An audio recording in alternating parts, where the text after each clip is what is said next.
Right now we're standing at one of the many places that Qatar has dedicated for some of the thousands of Afghans fleeing Kabul.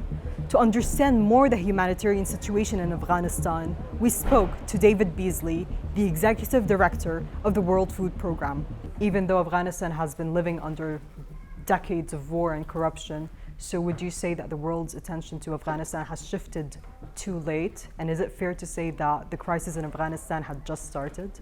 Well, Afghanistan is now facing a perfect storm in terms of food security. We've got now 14 million people marching to the brink of starvation. Drought back to back to back in the past several years, COVID, economic deterioration, and conflict, and it's just a mess. And so we're looking at 14 million people out of a nation of 40 million people that literally are marching towards starvation. And if we don't reach these people immediately, they'll either starve to death or they'll have to flee the country. I mean, that's just, we see this all over the world. This is nothing new. It's new for the region, and you're talking about tremendous destabilizing dynamics. That's why I'm here in Doha, to meet with the government, the leadership of Qatar, which has been amazing to work with, providing so much support, not just financially, but logistics and coordination of humanitarian activities. And I'm hopeful that we can bring the leaders in the world together to resolve many of these issues so that the poor people in Afghanistan can get back with their lives. What can the international community do? Well, the international community right now needs to step up financially. We need an additional $200 million for the next 6 months to reach the people that are marching towards starvation. That's our need. Nothing's standing in our way of reaching these people right now. We're getting the cooperation we need on the ground, and so we need the money. And we're going to run out of money, which means we run out of food by October. And so we've got a lot of work to do, but the donors need to step up, and they need to step up now. Otherwise, you're going to have at least 14 million people on the brink of starvation, if not, of course, dying if they don't get food.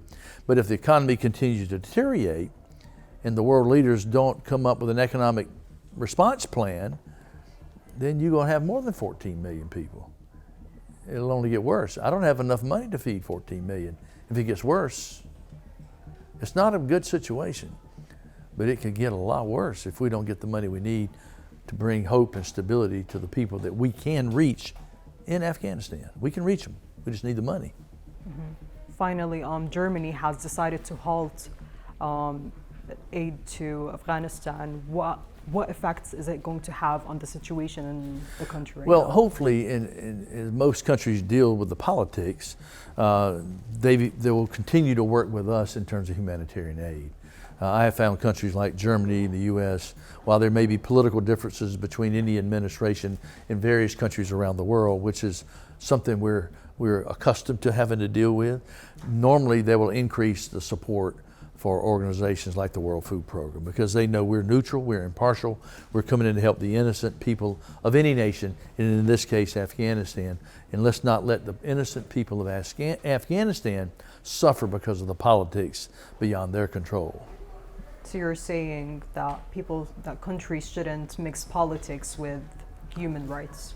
Humanitarian aid needs to continue. You can't turn your back on the Afghanistan people, no matter what you think about the politics. We can't do that. These people deserve better.